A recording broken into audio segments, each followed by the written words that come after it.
Are we going to be able to make progress on those breaking some of those trade barriers that will help our farmers immensely? Well, yes, sir, I believe so. Very quickly on SNAP. It is remarkable to me that the number one purchaser with taxpayer dollars in the supplemental nutrition program is sugary drinks. It's almost, to your point, $12 billion of $113 or $115 billion program. On the trade deficit and the trade realignment that's happening, I have never been more encouraged at what is going to happen. The deals will begin to be announced very soon. Well, it may be private, but we've got several of our cabinet secretaries heading out across the world, not just myself at the UK. The president's heading to the Middle East. Our Secretary of Treasury is headed out. Our Secretary of Commerce is headed out. And we are very, very close to significant trade agreement announcements, to your question. And no one will benefit more than our farmers and our ranchers, as not only we're renegotiating with partners that have treated our products so poorly for decades, but we're also opening up markets. So stay tuned for that, and I think everyone on both sides of the aisle will be very pleased with what's coming.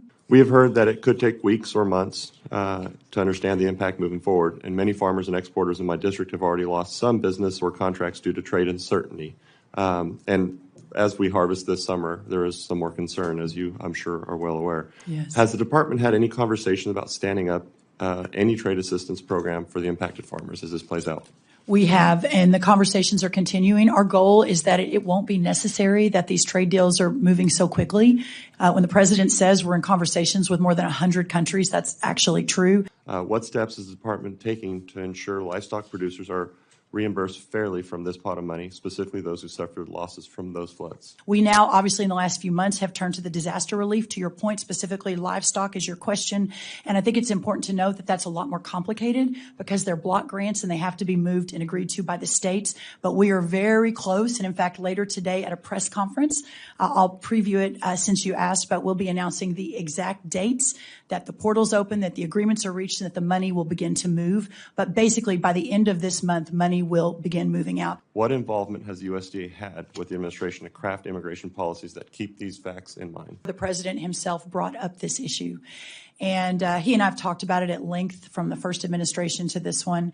And he is very, very resolute that we have to fix the labor issue. I'm working very closely with Lori Chavez-Duremer, our Secretary of Labor, not only to reform the H-2A program, which I think is of vital importance. I'm from Texas. I understand very deeply how important that is, but also the larger effort to reform our immigration system to better serve our farmers and our ranchers is a priority. Now, let me just ask a series of questions, which are really yes or no answers. Would you agree that we have a lot more work to do to improve our federal farm safety net to better support small and medium-sized farmers?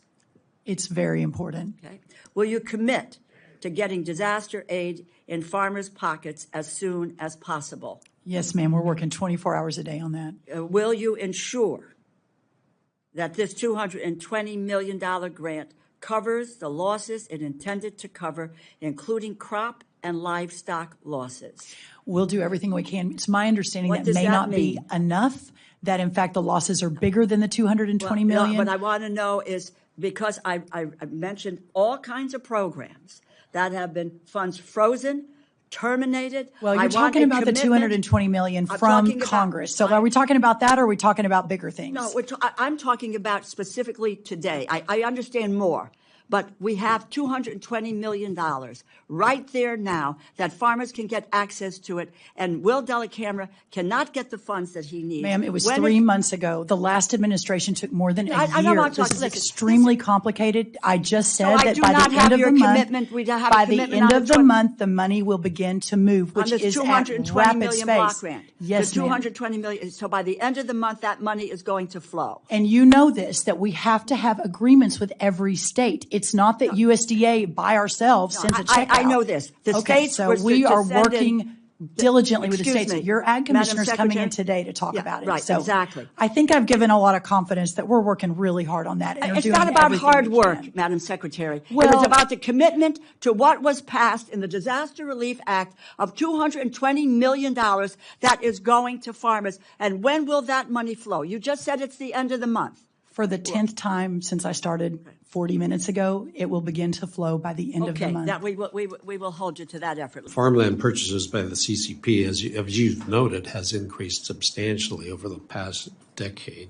And I guess my question summarized with just if you have any updates, kind of fill us in on some of the conversations that you're having and directions that you're taking in order to stop this really concerning trend that we're seeing in our That's right. I think it's clearly bipartisan. It's not one side or the other. For sure. In the great pause, which I call the time between Trump 1 and Trump 2, I actually worked very, very a lot of time on this China purchasing of farmland and working with the states. And then Governor Kristi Noem of South Dakota, Governor Sarah Sanders of Arkansas, Governor Glenn Youngkin of Virginia, and currently working with other governors around the country because they can address it at the state level too. So while we are building out the federal solution, and sir, to your question, we are building out the federal solution. I'll be making an announcement on that in the next couple of weeks of what that looks like and would love your help and any others that are interested in that issue specifically. We do need to have an all of government approach to this. It is a national security issue of the greatest priority from my perspective. And so working with the states, ensuring they're getting what they need to pass the legislation. And again, 3 states already have, but having a federally driven effort is of key importance and a priority for us. So what is USDA doing to support all farmers, not just the biggest and most well-connected through these challenges? Well, I hear you and I agree with you. And I think that's why today we're launching the effort to start focusing more on the smaller farms moving forward. So I would love to work with you on that if you're willing to do that. At the end of the day, I have taken a different approach, perhaps, than prior agriculture secretaries. I think both Republican and Democrat.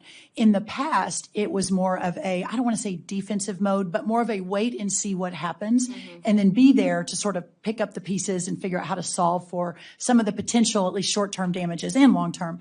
My approach has been different. My approach is to be in constant daily contact with Secretary Lutnick, Secretary Bessent, Jameson Greer, our USTR, and the president and the vice president. Right, but this is about the small family farmer Right. who doesn't have that straight line to any of those cabinet That's my secretaries point. or administration But that's officials. my point. On behalf of those small family farms, ensuring that it is understood the potential implications and that agriculture is in the room with every decision that is being made. And as I mentioned earlier, the announcements that are coming are extremely positive, and all of the farmers, but especially the smaller family farmers, will be really, really happy. Well, we're not happy yet because Illinois leads the nation in pumpkin production, ma'am. And unlike big corporate farms, our pumpkin growers do not have the resources for high-powered lobbyists or trade groups, and we're not seeing the support. We're not the corn growers are not seeing the support. The soybeans, and I think the farmers disagree. Ma'am, that wasn't a question. Well, no, When it is said, a question, that though. was We've not- got a it's poll my from time. yesterday that Mr. says Chairman, 70% of reclaiming my farmers time. approve and Mr. support the Chairman, president's tariffs. Mr. Chairman, thank you. It is not just the rising cost of fertilizer, farm equipment, and land that's hurting family farmers. It's the uncertainty.